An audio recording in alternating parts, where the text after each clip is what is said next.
어디 거할지라도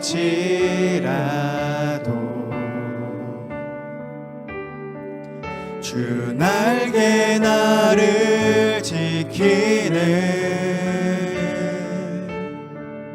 그 그늘 아래서 나 주님을 노래하네.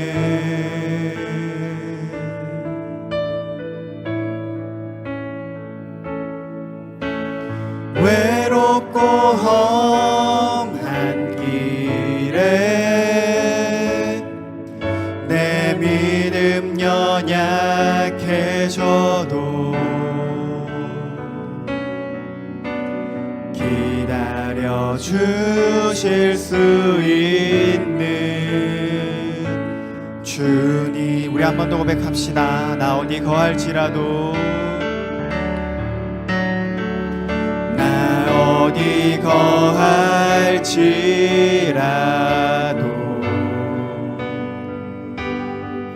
주 날개 나를 지키네. 그 그늘 아래서 나 주님을 노래하네.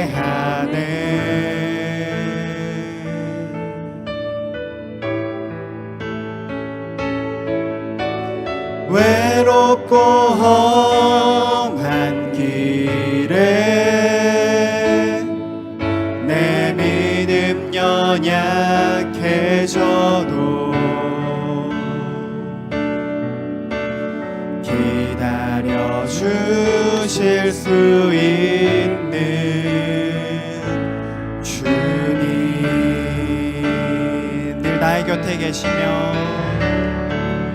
늘 나의 곁에 계시며 내게 말씀하시네.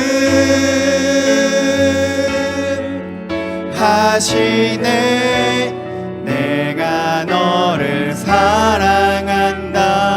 넌 두려워 말라.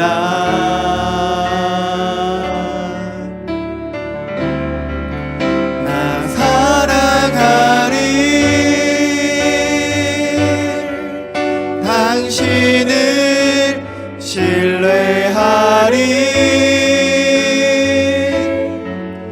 그 마음 내가 살아 숨쉬는 동안 주님. 나 어디 거할지라도, 나 어디 거할지라도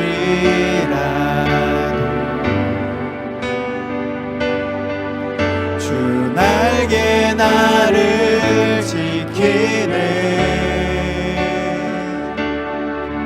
그 그늘 아래서 나 주님을 노래하네.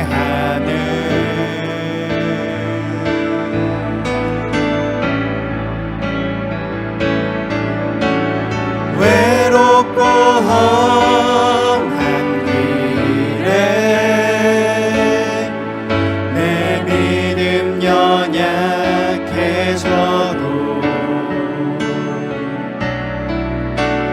기다려 주실 수 있는 주님. 늘 나의 곁에 계시며, 늘 나의 곁에 계시며 내게 말씀하시네.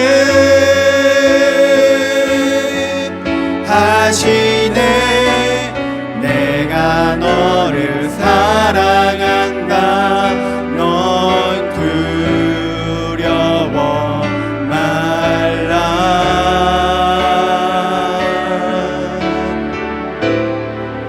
나 사랑하리.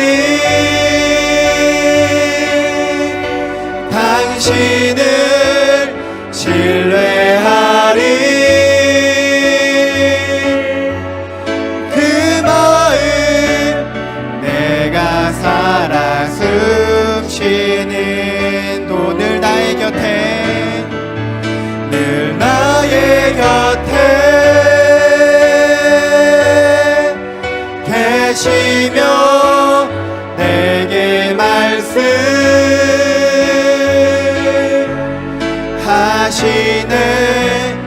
내가 너를 사랑한다. 넌 두려워 말라.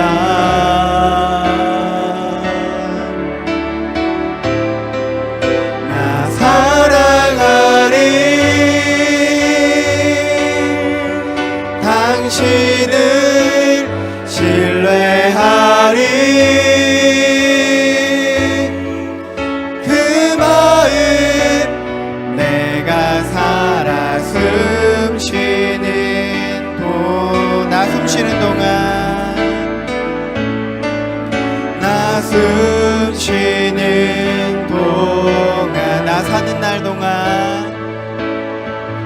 나 사는 날 동안 주님.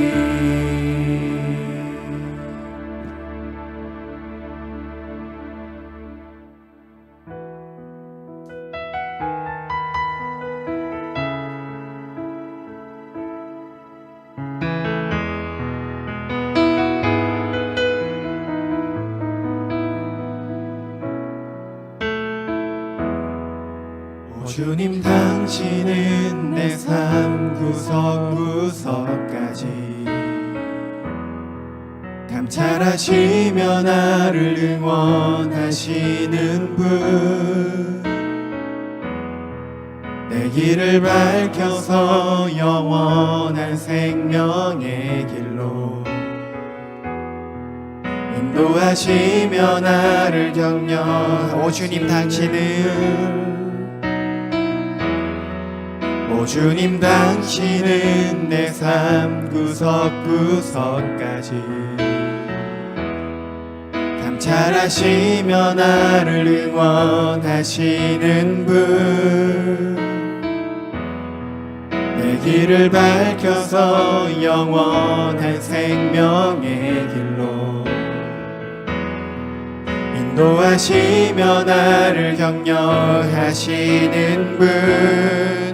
크고 작은 갈등을 겪곤 하지만 항상 결국 당신을 선택합니다.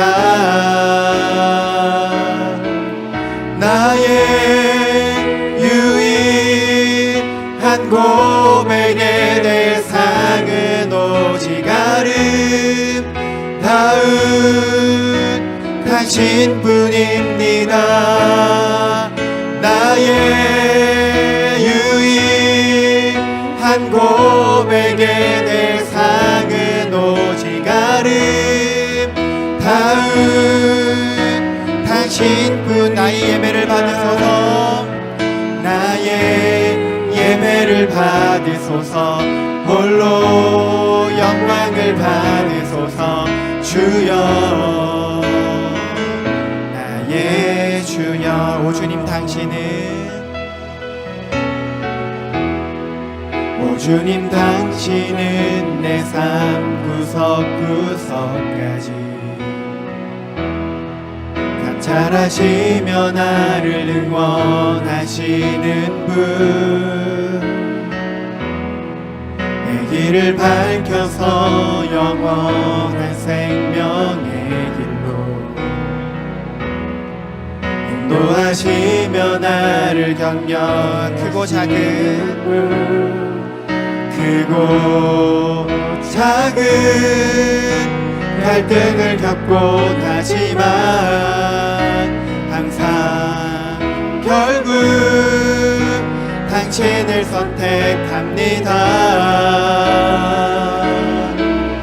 나의 유일한 고백의 대상은 오직 아름다운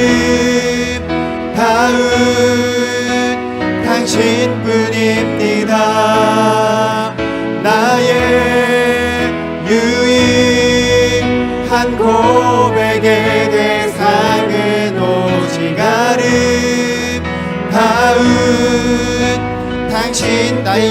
받으소서. 나의 예배를 받으소서. 홀로 영광을 받으소서. 주여, 나의 주여. 우리는 에베소서를 통해서 교회가 무엇인지를 우리 다시 한번 살펴보고 있습니다. 물론 우리가 가진 부족함과 연약함, 허물이 있기 때문에 사람들은 교회를 보면서 손가락질을 하고 비난을 할 수 있습니다. 그럼에도 불구하고 교회의 본질 자체는 너무나 영광스러운 것입니다. 교회는 삼위 하나님의 전부가 담겨져 있어요. 하나님의 충만하심이 담겨져 있습니다. 우리가 계속 살펴봤죠. 성부 하나님께서는 영원 전부터 교회를 세우시기 위해서 저와 여러분들을 구원하기로 계획하시고 작정하셨습니다. 그리고 그 아버지의 계획을 아들은 마침내 때가 되었음에 여인의 몸에서 이 땅에 태어나시고 하나님의 그 구원 계획을 십자가로 성취하셨습니다. 그리고는 성령께서는 예수님이 성취하신 그 십자가의 사역을 다른 사람 아닌 바로 우리 마음에 믿어지도록 그 복음을 적용시켜 주셨어요. 그래서 우리를 구원하신 것, 그래서 우리를 빚으신 것이 바로 그렇게 탄생한 것이 영광스러운 교회입니다. 하나님의 작품이죠. 그러므로 누군가가 만약 여러분에게 예수님은 왜 이 땅에 오셨나요? 라고 이렇게 물으신다면 여러분은 거기에 대해서 분명하게 말씀하실 수 있어야 됩니다. 뭐라고요? 예수님은 교회를 세우기 위해서 이 땅에 오셨습니다 라고 답변을 해야 됩니다. 내 죄를 용서하기 위해서요? 물론 그것도 맞습니다. 나를 의롭게 하기 위해서요? 맞습니다. 그러나 그것은 궁극적인 답변이 아니라 과도기적인 일면만을 보여주는 답변이에요. 하나님의 궁극적인 이유는 바로 교회를 세우시기 위함입니다. 그리고 이제 하나님은 세워진 교회를 통해서 온 세상 만물을 충만하게, 하나님의 생명으로 충만하게 하기를 하나님은 기대하시는 것입니다. 그래서 우리는 지난주부터 우리가 이런 교회로 부름을 받았는데 그런 부름받은 우리가 어떤 삶의 모습으로 하나님께 부름에 합당하게 반응해야 되는가에 대해서 살펴봤습니다. 그리고 그 첫 번째로 살펴본 것이 뭐였죠? 하나됨이었습니다. 교회는 하나가 되어야 된다. 하나가 될 때 하나님의 충만한 생명력을 전할 수가 있다라고 하는 것을 우리가 살펴봤습니다. 자, 그럼 오늘은 하나된 교회가 그럼 뭘 해야 되느냐라고 하는 것입니다. 물론 하나됨도 하나 되는 것도 하는 것 중에 하나라고 할 수 있지만 그러나 그것은 실제로 어떤 일을 하기 위한 전제예요. 자, 하나 되었다. 하나 된 교회가 뭘 해야 됩니까? 이제 일해야 됩니다. 부지런히 사역을 해야 됩니다. 그래서 주님의 몸을 세워가야 되는 거예요. 12절 말씀을 보십시오. 이는 성도를 온전하게 하여 봉사의 일을 하게 하며 그리스도의 몸을 세우려 하심이라. 자, 여기 말씀에 보면 봉사의 일을 하는 주체가 목사가 아니라 성도라고 이야기를 합니다. 물론 목사도 성도에 속하죠. 그러나 여기서 성도라고 할 때는 영적인 지도자 목사를 제외한 평신도들을 이야기를 하는 것입니다. 그러므로 오늘 여러분이 꼭 마음속에 깊이 새기고 돌아가야 될 것은 무엇인가 하면 내가 바로 사역자다라고 하는 것입니다. 빌 베켐이라는 목사님은 평신도가 사역자다라고 하는 것을 제2의 종교개혁에 비유해서 이렇게 말을 했습니다. 첫 종교개혁이 사제의 손에 있던 성경을 평신도의 손에 건넨 사건이었다면 제2의 종교개혁의 과자는 아직도 사제의 손에만 있는 사역을 평신도의 손에 돌려주는 사건이어야 한다. 하나님이 원하시는 교회가 어떤 모습일까요? 몇몇 교역자들, 그런 교역자들만 팔을 걷어붙이고 열심히 일을 하고 성도들은 열심히 일하는 사역자들을, 교역자들을 바라보면서 박수치면서 정말 우리 목사님 또 우리 전도사님 너무나 탁월하다 이렇게 박수만 치고 있는 그런 교회가 아닙니다. 하나님이 원하시는 교회는 모든 성도가 부름받았다면 모든 성도가 다 똑같이 하나님이 주신 은사를 가지고 사역에 힘쓰며 그래서 열심히 사역해서 주의 몸을 세워나가는 것, 이것이 주님이 원하시는 교회의 모습이라는 거예요. 자, 그러면 우리 각자가 사역자인데 어떻게 우리는 내가 사역자가 되어서 주의 몸된 교회를 잘 세워나갈 수 있을까? 거기에 대해서 몇 가지로 생각해 보겠습니다. 첫 번째는 그리스도께서 나에게 은사를 주셨다는 사실을 믿어야 합니다. 7절 말씀을 보세요. 우리 각 사람에게 그리스도의 선물의 분량대로 은혜를 주셨나니. 자, 여기 선물이란 말이 나오고 은혜라는 말이 나옵니다. 선물이란 말과 은혜라는 말이 나와요. 똑같은 거 아닙니까? 할지 모르지만 다릅니다. 선물이라는 건 뭐냐면 여기서 은사 또는 직분을 나타내는 거예요. 은사 또는 직분. 그러면 은혜는 뭐냐? 이거는 구원의 은혜를 나타내는 게 아니고, 말하는 게 아니고, 내게 주신 은사와 직분을 감당할 수 있도록 하는 그 은혜입니다.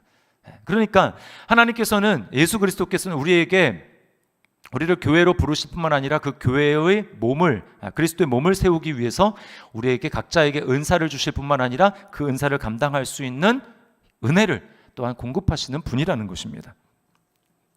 자, 은사는 매우 다양합니다. 로마서 12장 6절부터 8절 말씀 보세요.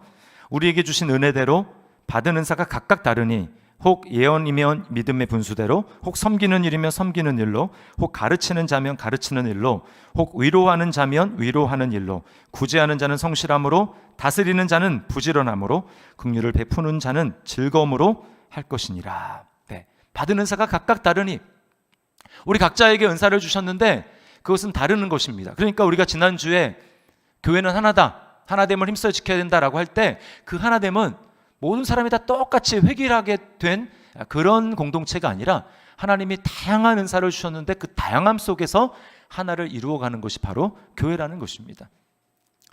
오케스트라와 이 합창단이 만약에 협연을 한다고 생각을 해보세요. 그냥 가정입니다. 자, 그러면 목소리로 노래를 하는 사람이 있겠죠. 어떤 사람은 테너로, 어떤 사람은 또 소프라노로 노래를 합니다. 근데 또 그 파트마다 톤이 다 다르죠. 다 다릅니다. 그리고 또 악단은 또 어떻게 합니까? 악단은 어떤 사람은 바이올린을 연주하고, 어떤 사람은 뭐 클라리넷, 어떤 사람은 호른, 다 다른 악기를 연주를 하는 거예요. 그렇지만 다 자기가 내고 싶은 소리를 마음대로 내고 싶다고 내는 것이 아니라 어떻습니까? 악보를 보면서, 그리고 지휘자의 손끝을 바라보면서 같은 소리를 내게 되어 있습니다. 우리에게 한번 적용을 해보십시오. 우리가 각각 다른 은사를 받았는데 우리가 보면서 연주해야 될 악보는 무엇입니까? 그건 바로 성경이에요. 그리고 우리가 주시해야 될 지휘자는 누구입니까? 교회의 머리가 되시는 예수 그리스도, 그분을 우리가 주목하면서 우리는 하나가 되어서 나아가야 되는 것입니다.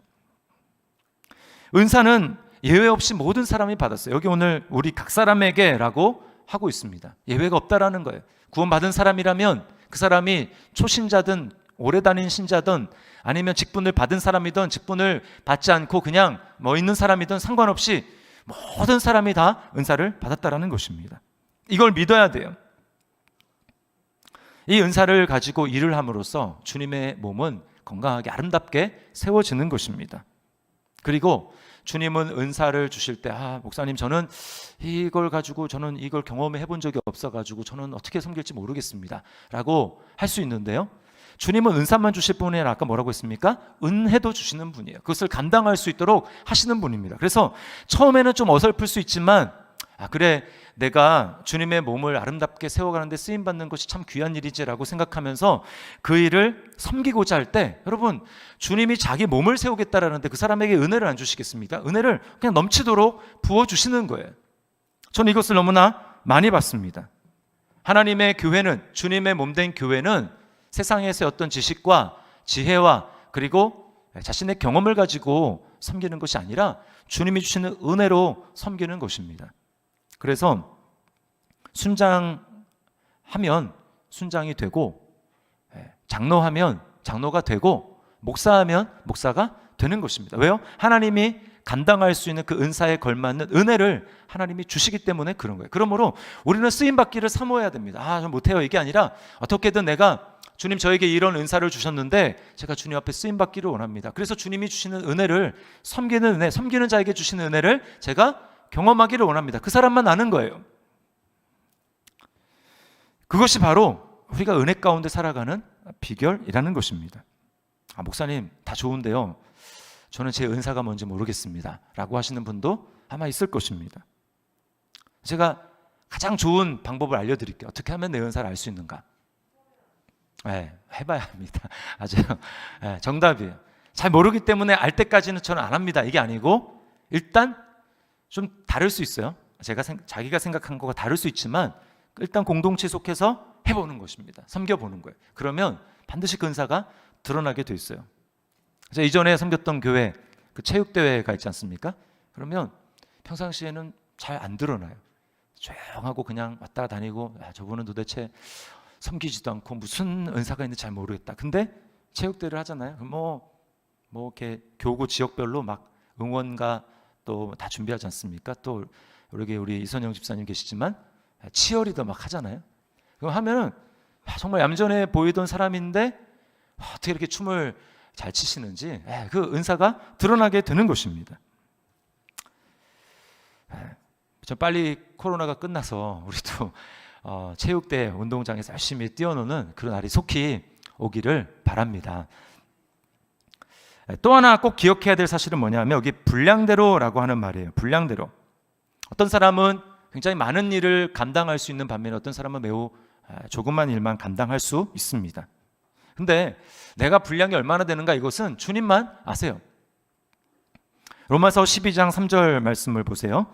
내게 주신 은혜로 말미암아 너희 각 사람에게 말하노니 마땅히 생각할 그 이상의 생각을 품지 말고 오직 하나님께서 각 사람에게 나누어 주신 믿음의 분량대로 지혜롭게 생각하라. 여기는 믿음의 분량대로 지혜롭게 생각하라 라고 말씀을 합니다. 예수님이 하신 그 비유 중에 달란트 비유가 있지 않습니까? 그거 보면 어떤 사람은 5달란트, 어떤 사람은 2달란트, 1달란트, 다 달란트가 달라요. 그 말은 거기 달란트라고 했는데 거기 나눠줄 때 뭐라고 돼 있냐면 재능대로라고 했는데 그걸 원어로 보면 능력대로라고 하는 것입니다. 그러니까 각 사람의 능력이 다른 거예요. 주님이 그걸 아시고 어떤 사람에게는 1달란트만 주실 수도 있다라는 것입니다. 그러면 우리가 달란트를 내가 1달란트 받았다. 그러면 왜 나는 1달란트밖에 안 주시지? 주님이 나를 너무 과소평가한 거 아니야? 1달란트도 이게 은사라고 나한테 주시는 거야? 라고 할 게 아니고 받았다면 주님이 주시는 것은 다 귀한 것입니다. 더 중요한 것은 내가 뭘 받았느냐가 보다 중요한 것은 주님이 주셨다라는 거예요. 다 귀한 것 아닙니까? 그런데 거기에 1달란트 받은 사람의 문제점은 무엇입니까? 그냥 내게 주신 것을 귀하게 여기며 최선을 다해서 그것을 섬기고 충성해야 되는데 거기에는 관심이 없고 비교하기 시작하는 거예요. 저 사람은 얼마 받았나? 그건 주님이 하실 일입니다. 주인이 하시는 일이거든요. 근데 비교하니까 어떻습니까? 이 주신 것만 해도 감지덕지인데 그 준 주인이 나쁘게 보이는 것입니다. 주인에 대해서 오해가 생기는 것입니다. 미워하는 마음이 생기는 거예요. 그러니까 여러분 섬길 마음이 사라지는 것입니다. 기억하십시오. 우리가 받은 것을 남과 비교하기 시작하면 우리는 섬길 수 없습니다. 알아서 주님이 나에게 가장 적당하게 능력을 주셨을 거야 라고 생각하고 내가 받은 것을 가지고 비교하지 말고 최선을 다해서 일하는 거예요. 얼마나 주님의 은혜가 감사한지 만약에 1달란트밖에 안 하는데 너 그 1달란트로 5달란트 남겨 이렇게 했으면 얼마나 부담이 되겠습니까? 나는 능력이 그렇게 안 되는데. 근데 주님은 어떤 분이세요? 1달란트 받았으면 그거에서 너 그만큼만 남기면 돼. 그러면 어떻습니까? 칭찬은 똑같이 받는다라는 거예요. 세상의 원리와 가치와는 다른 것입니다. 세상은 무조건 물량주의죠. 그러나 주님은 다릅니다. 너 감당할 만하게 내가 줬으니까 이것만 열심히 충성스럽게 감당하면 내가 너에게 똑같은 칭찬, 똑같은 상급을 줄 거야 라고 주님 말씀하시는 거죠. 그러나 마귀는 어떻습니까? 우리로 하여금 끊임없이 하나님이 지금 내게 주신 것에 만족하지 못하게 하고 옆 사람과 비교하게 하는 것입니다. 야, 저 사람은 저렇게 받았는데 너는 하나님 왜 이것밖에 안 주시냐? 야, 너 하나님은 좋은 분이 아니야 라고 하면서 하나님에 대해서 오해하게 만드는 거예요. 그 당사자가 바로 마귀입니다. 받은 것을 귀한 줄로 여기지 아니하고 최선을 다하지 않으며 있는 것까지 빼앗기는 거예요. 마귀는 천사들 중에 몇 손가락 안에 드는 아주 영광스러운 천사였습니다. 그렇게 지음을 받았어요. 하나님을 가장 가까이에서 섬기고 예배할 수 있는 특권을 받은 사람이었어요. 그런 존재였어요.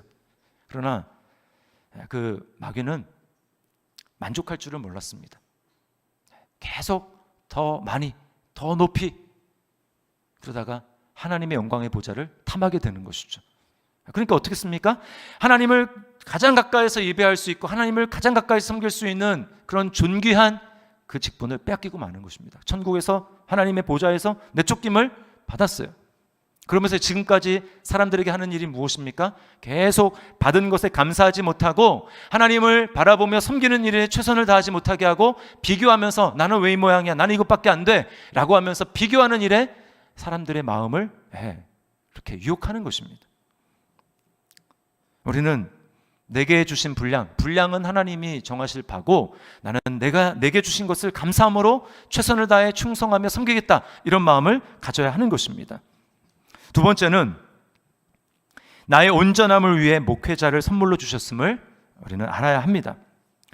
성도들에게 하나님 각자에게 다양한 은사를 주셨지만 그 은사만을 가지고는 그리스도의 몸을 온전하게 세울 수 없기 때문에 하나님은 교회 전체의 유익을 위해서 목회자를 주셨어요. 11절 말씀을 보세요. 그가 어떤 사람은 사도로, 어떤 사람은 선지자로, 어떤 사람은 복음 전하는 자로, 어떤 사람은 목사와 교사로 삼으셨으니. 자, 여기 삼으셨으니라는 말은 7절에 은혜를 주셨나니라고 하는 그 주셨다라는 말과 똑같은 말입니다. 자, 그러니까 하나님께서 성도 각 사람에게 그리스도의 몸을 세울 수 있는 은사를 주신 것과 똑같이 하나님은 교회 공동체 전체 유익을 위해서 영적인 지도자 주셨다라는 것입니다. 오늘날 이 성경을 기록한, 이 에베소서를 기록한 시대부터 지금까지 계속해서 유일하게 내려오는 직분은 이 목사와 교사입니다. 여기 이제 각각 다른 직분인 것 같지만 원어에 보면 딱 하나예요. 하나. 목사인 교사입니다. 그러니까 성도들을 말씀을 가르치고 설교하며 또 목양하며 이끄는 그 직분, 오늘날 목사죠, 목사. 그 직분을 주셨다라는 거예요. 자, 그럼 사도자, 선지자는 무엇입니까? 사도는 신약 성경의 계시를 위해서 하나님이 택한 그 계시의 도구죠. 선지자는요, 사도가 다 모든 곳을 갈 수 없기 때문에 사도가 없는 곳에서 예배할 때 하나님은 필요에 따라서 선지자를 세워서 예언도 하게 하시고 또 하나님의 말씀을 대언하게, 계시의 말씀을 전하도록 그렇게 하셨습니다. 그러나 오늘날 신약 성경이 다 완성되어서 우리 손에 하나님의 비밀이 무엇이고 그리스도를 통한 하나님의 계획이 무엇인지 우리가 다 알고 있는 시점에 더 이상 사도와 선지자는 필요가 없는 것입니다. 복음 전하는 자도 마찬가지입니다. 복음 전하는 자는 오늘날에 전도하는 사람, 또 선교사 아니에요. 그 당시에 순회 전도하던 사람들이었는데 오늘날은 더 이상 이 직분이 존재하지 않습니다. 자, 따라서 교회를 세우기 위해서 오늘날까지 존재하며 우리가 주목해야 될 지도자, 직분은 뭔가? 그것은 바로 목회자, 목사라는 직분이라는 것입니다. 자, 그리스도께서 자기의 몸을 세우기 위해서 여러 성도들에게 다양한 은사를 주셨지만 하나님께서는 목회자를 세우셔서 그 은사와 직분이 제대로 사용될 수 있도록 훈련하게 하시고 성장시킨다는 거예요. 여기 이제 온전하게 한다라고 하는 말은 무장시킨다라는 것입니다. 무장시킨다. 그리스도의 사역자가 되어서 그리스도의 몸을 잘 세우기 위해서는 반드시 무장을 해야 하는 것입니다. 그러기 위해서 목회자의 직분은 과연 무엇이고 어떤 태도를 가져야 하는가라고 하는 것은 매우 중요한 것입니다. 우리는 목회자의 직분에 대한 양쪽 극단을 피해야 합니다. 한쪽 극단은 목사의 권위를 절대화하는 것입니다. 이런 경우는 대다수 어떻게 목사의 권위를 찾느냐? 구약의 제사장에서 권위를 찾아요. 레위 지파. 그래서 세습하는 교회들을 보면 다 공통적인 특징이 뭐냐? 목사를 제사장이라고 얘기한다라는 것입니다. 목사가 레위 지파라는 거예요. 레위 지파의 후손은, 그 자손은 계속 레위 지파거든요. 제사장의 아들은 제사장입니다. 마찬가지로 세습을 정당하기 위해서 목사의 아들이 똑같이 그렇게 이어가지고 목회를 세습한다라고 하는 것이죠. 그리고 그런가 하면 그런 목사의 권위를 절대화하는 목사들은 성경에 그 리더십에 도전하다가 하나님의 진노와 저주를 받은 그런 예를 들어서 두렵게 하는 것입니다. 대표적인 경우가 민수기 16장에 나오는 고라 일당의 그 반역 사건이죠. 모세와 아론에게 도전하는 것입니다. 고라 몇 명 그 지도자들이 있었어요. 그들이 모세에게 이렇게 얘기하는 것입니다. 모든 사람들이 다 거룩하고 피 흘림으로 그 어린 양의 피로 다 깨끗해졌고 그랬는데 왜 특별히 모세와 아론 너희는 이스라엘의 그 총회 위에 너희만 놓게 높이냐, 이렇게 하면서 그 권위에 지도력에 도전한 것입니다. 그리고 그들과 함께하는 무리가 250명 있었거든요. 근데 결과 어떻게 됐습니까? 고라와 그 가족들을 그냥 땅에 입을 쫙 벌려서 그냥 다 땅이 삼켜버렸어요. 그리고 250명 어떻게 됐습니까? 향로를 들고 자신들의 가진 향로를 이제 준비하라고 했는데 그 향로를 들었는데 하나님으로부터 불이 나와서 그들을 다 살라버렸습니다. 그러면서 이렇게 얘기하는 거예요. 자, 성경에 기록되어 있습니다. 목사의 권위에 도전하면 누구나 다 이렇게 하나님의 심판을 받습니다. 저주를 받습니다. 이렇게 얘기하면서 목사에 대해서 반대하고 교회를 떠나는 사람을 저주하는 거예요. 여러분, 이것은 성경을 잘못 해석한 것입니다. 목사는 제사장이 아닙니다. 구약의 희생 제사 그리고 제사 직분, 이걸 누가 성취하셨습니까? 예수 그리스도. 신약에 와서 구약의 제사 제도는 불완전한 것이죠. 오직 예수님 한 분만이 하나님과 인간 죄인의 그 사이를 연결해 줄 수 있는 유일한 중보자가 되어서 십자가에서 우리를 위해서 피 흘려 주신 유일한 중보이십니다. 맞습니까? 아멘이죠. 그러므로 목사가 제사장이 아니에요. 예수님이 이미 성취하셨는데 어떻게 다시 구약으로 돌아갑니까? 그럼 뭐 피제사를 드린다는 얘기예요? 아니죠. 우리는 이미 예수님을 믿는 모든 성도들은 그리스도 안에서 이미 왕 같은 제사장이 된 것을 믿으시기를 바랍니다. 다른 사람 필요 없어요. 그리스도만 있으면, 그리스도 안에 있으면 우리는 왕이요 제사장입니다. 하나님 앞에 나아가는 데 있어서 예수님만 있으면 돼요. 누구 다른 사람이 끼어들 필요가 없는 것입니다. 우리는 직접 하나님께 나아갈 수 있는 특권을 믿음으로 말미암아 받은 사람들이에요. 그런 의미에서 여러분, 카톨릭은 매우 심각하게 이 왕이요 제사장이라는, 모든 그리스도인이 왕이요 제사장, 만인 제사장이라는 이것을 심각하게 왜곡하고 있는 것입니다. 고해성사, 왜 그리스도께 우리가 아래고 하나님께 아래고 그리스도의 씻음으로 우리가 죄 용서함을 받을 수 있는데 왜 신부에게 그 죄를 고백합니까? 우리의 아버지는 하나님 아버지 한 분밖에 없는데 왜 신부를 아버지라고 부릅니까? 자꾸 하나님과 우리 사이에 자꾸가 뭔가를 집어넣는 것입니다. 그것은 잘못된 것입니다.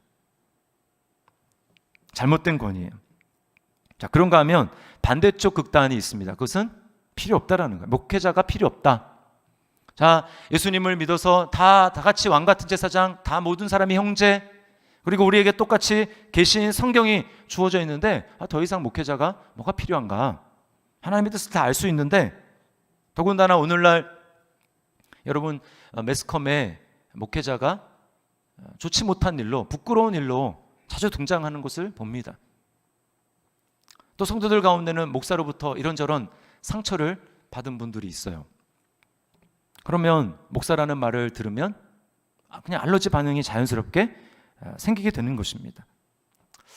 저는 정말 주님께서 그런 분들이 있으면 하나님의 은혜를 정말 부어주셔서 그런 분들이 치유받고 새롭게 되기를 원해요. 여러분, 이렇게 목사에 대해서 좋지 못한 일들이 참 많이 있으니까 굳이 목사가 있어야 되나? 목사 필요 없지 않나? 목사 없어도 되지 않나? 라고 생각해야 될까요? 이때 우리의 판단의 기준이 무엇입니까? 세상 사람들이 얘기하는 그 판단을 가지고 우리가 동일하게 판단합니까? 아니죠. 하나님의 말씀 성경은 뭐라고 얘기하는가? 오늘 뭐라고 얘기합니까? 11절에서 주어를 보세요. 주어. 11절에 주어. 그가 누구예요? 그가 바로 그리스도입니다. 몸의 머리가 되시는 그리스도. 그가 목사와 교사로 세우셨으니. 목사는 주님이 정하신 거예요. 사도행전 20장 28절 말씀을 보십시오. 여러분은 자기를 위하여 또는 온 양떼를 위하여 삼가라.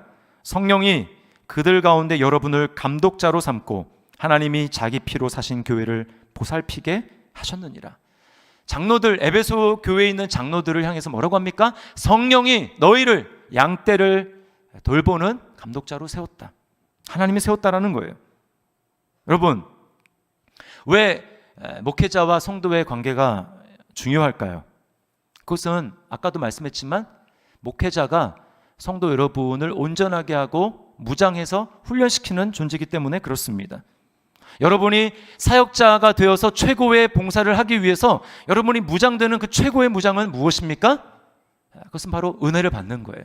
은혜를 받아야 내가 세상의 지식으로 또 나의 힘으로 하려는 것이 아니라 하나님의 은혜의 공급하심으로 우리는 사역자로 섬길 수가 있는 것입니다. 날마다 우리는 은혜의 체질로 바뀌어야 됩니다. 어떻게 우리가 은혜를 받고 또 은혜의 체질로 바뀔 수 있습니까? 성경이 있으니까 그냥 성경만 읽으면 됩니까? 물론 그럴 수도 있지만 하나님이 세우신, 교회 세우신 목회자를 통해서 선포되는 말씀, 그 말씀을 통해서 우리는 은혜를 받고 은혜의 체질로 계속해서 바뀌어가게 되는 것입니다. 그러므로 목회자에 대해서 바른 인식 또 존중함이 없이는, 그 권위에 대한 바른 인식이 없이는 우리는 은혜 받기가 힘들다라는 거예요. 바울 사도가 여러 교회를 세웠지 않습니까? 그 여러 교회들 중에 가장 칭찬을 한 교회가 있었어요. 뭐 너희는 내가 얘기해 줄 말이 그냥 별로 없다. 그 교회가 혹시 무슨 교회였는지 아십니까? 데살로니가 교회였어요. 데살로니가. 심지어 거기에 오래 있지도 못했어요. 한 3개월인가? 몇 개월 있지 못했습니다. 그랬는데 바울이 그 안에 소요가 일어나서 어쩔 수 없이 그들을 떠나야 되는 그런 상황에서 떠났는데 나중에 보니까 그들의 믿음이 너무 훌륭하게 멋지게 자라고 있는 거예요. 여러분, 그들의 비결이 뭔 줄 아십니까? 데살로니가 교회 성도의 비결, 믿음의 비결. 데살로니가전서 2장 13절 말씀을 우리 함께 읽어보겠습니다. 시작. 이러므로 우리가 하나님께 끊임없이 감사함은 너희가 우리에게 들은 바 하나님의 말씀을 받을 때에 사람의 말로 받지 아니하고 하나님의 말씀으로 받음이니 진실로 그러하도다. 이 말씀이 또한 너희 믿는 자 가운데서 역사하느니라. 아멘. 그들은 바울이 이야기를 했지만 뭐 고린도교 이런 데는 막 여러 사람들의 소문을 듣고 바울의 사도권을 의심하면서 진짜 바울이 사도가 맞나라고 하면서 의심이 참 많았거든요. 근데 데살로니가 교회는 신뢰하고 바울의 입에서 나오는 말을 하나님의 말씀으로 받은 거예요. 여러분, 그러니까 그들은 은혜로 믿은 지 얼마 되지 않았지만 그들의 믿음은 소문나서 모든 사람들이 그들의 믿음을 보면서 야, 우리도 저 믿음을 참 본받고 싶다, 이런 교회가 된 것입니다. 저는 우리 더시티 사랑의 교회가 또 모든 성도들이 이러한 은혜를 경험할 수 있기를 주님의 이름으로 축원합니다. 목사의 입을 통해서 나아가지만 그렇지만 그 말씀을 하나님의 말씀으로 듣는 거예요. 그래야 우리가 날마다 은혜 가운데 세워지고 은혜로 날마다 새롭게 될 수 있고, 그래서 우리는 섬김을 위한 무장이 될 수 있는 것입니다. 세 번째 마지막은 주님의 본을 따라 사역하는 것입니다. 9절 말씀을 보세요. 올라가셨다 하였은즉 땅 아래 낮은 곳으로 내리셨던 것이 아니면 무엇이냐. 자, 주님이 취하신 순서를 보십시오. 주님은 머리가 되셨고 주님은 주인이 되셨고 주님은 왕이 되셨습니다. 하나님이 모든 무릎을 예수님의 무릎에 꿇게 하셨어요. 어떻게 주님은 머리가 되셨고 주님은 주가 되셨습니까? 주님은 먼저 높아지신 게 아니에요. 주님은 먼저 내려오셨고 낮아지셨습니다. 주님이 영광의 길을 먼저 걷지 않으시고 십자가를 지시고 고난의 길을 먼저 걸으셨기 때문에 하나님은 예수님을 높여서 주가 되게 하시고 머리가 되게 하셨다라는 거예요. 우리도 마찬가지입니다. 주님이 그 본을 보여주셨어요. 그러므로 어떤 섬김이든 교회 안에서 사역자로 섬길 때 우리가 꼭 잊지 말아야 될 사실은 직분 상관없습니다. 무슨 직분을 맡았든 무슨 은사를 가지고 사역하든지 다 똑같아요. 다 우리가 낮아져야 됩니다. 높임 받으려 하지 말고 낮아져야 됩니다. 물론 쉬운 게 아니죠. 어렵습니다. 그러나 여러분, 하나님이신 그분이 우리를 위해서 자신의 생명을 내어주시고 모든 고난을 감내하시고 참으셨다면, 우리가 좀 때로는 오해도 받고 때로는 욕도 받고 비난도 받고 손가락질을 받을 때 그때 우리도 그 주님 생각하면 좀 참을 수 있지 않겠습니까? 자, 그런가 하면 우리는 풀타임 사역자가 되어야 합니다.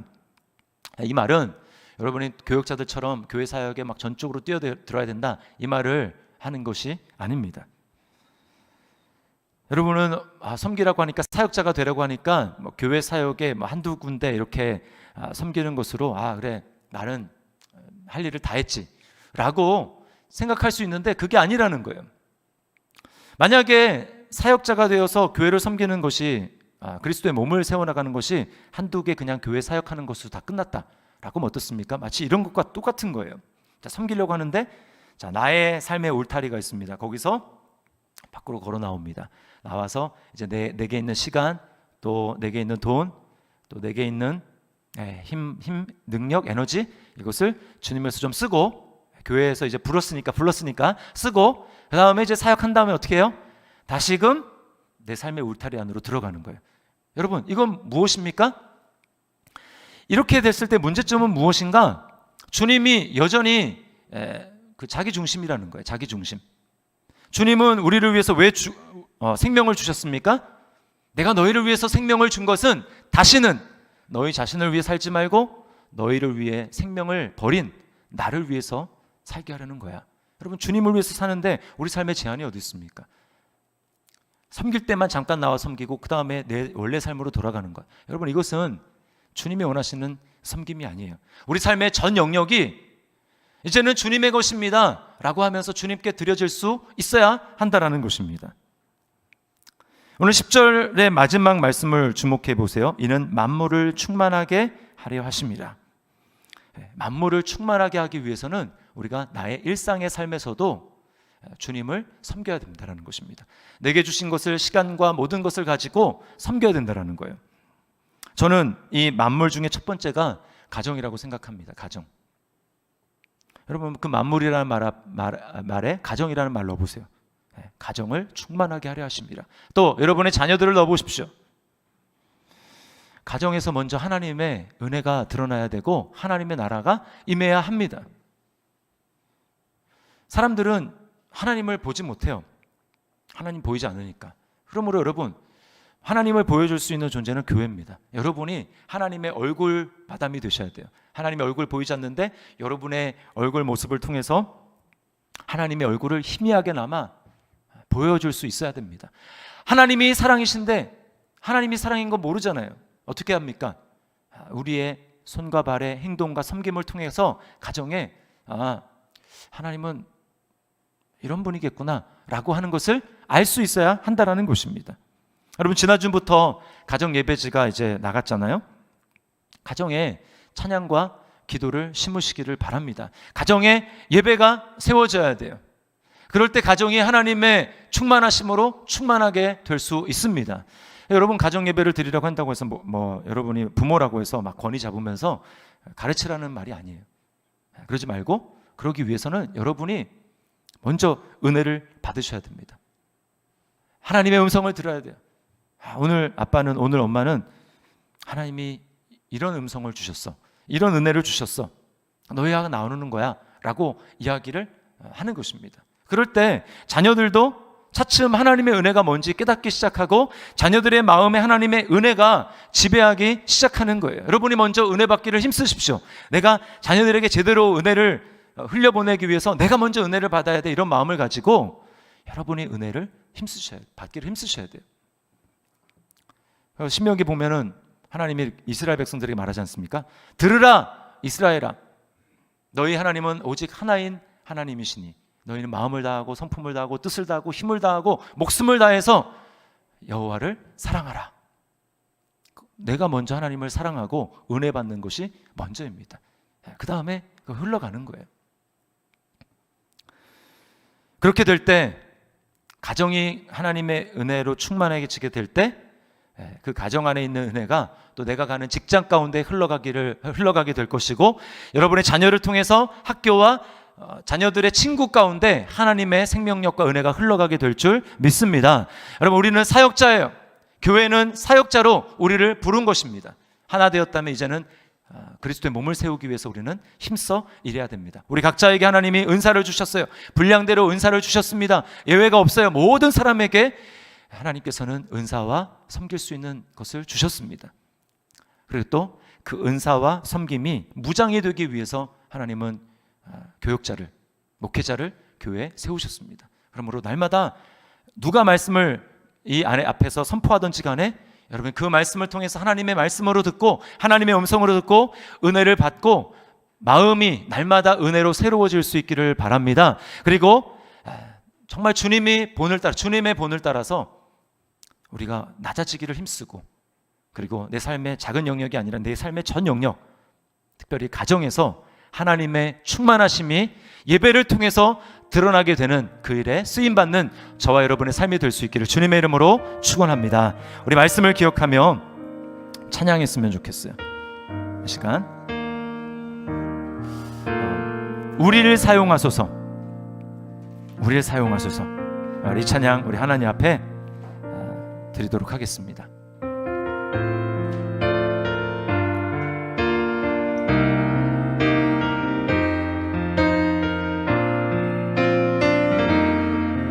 우리에겐 소원이 하나 있네. 주님 다시 오실 그날까지 우리 가슴에 새긴 주의 십자가상, 나의 교회를 사랑케 하네. 교회를 사랑케 하네. 주의 교회를 향한, 주의 교회를 향한 우리 마음, 희생과 포기와 가난과 고난, 하물며 죽음조차 우리 막을 수 없네. 우리 교회는 이 땅의 희망, 교회를 교회 되게, 예배를 예배 되게 우리를 사용하소서. 진정한 부흥의 날 오늘 임하도록 우리를 사용하소서. 우리 처음부터 우리에겐 소원이 하나 있네. 우리에겐 소원이 하나 있네. 주님 다시 오실 그날까지 우리 가슴에 새긴 주의 십자가 사랑, 나의 교회를 사랑케 하네. 주의 교회를 향한, 주의 교회를 향한 우리 마음, 희생과 포기와 가난과 고난, 하물며 죽음조차 우릴 막을 수. 우리 교회는 이 땅의 희망입니다. 우리 교회는 이 땅의 희망. 아멘. 교회를 교회 되게, 교회를 교회 되게, 예배를 예배 되게 우릴 사용하소서. 진정한 부흥의 날 오늘 임하도록 우릴 사용하소서. 성령 안에 예배하리라, 성령 안에 예배하리라. 자유의 마음으로 사랑으로 사역하리라, 사랑으로 사역하리라. 교회는 생명이니 성령 안에 예배하리라, 성령 안에 예배하리라. 자유의 마음으로 사랑으로 사역하겠습니다. 사랑으로 사역하. 교회만이 생명입니다. 교회는 생명이니 교회를 교회 되게, 예배 예배 되게 우릴 사용하소서. 진정한 부흥의 날 오늘 임하도록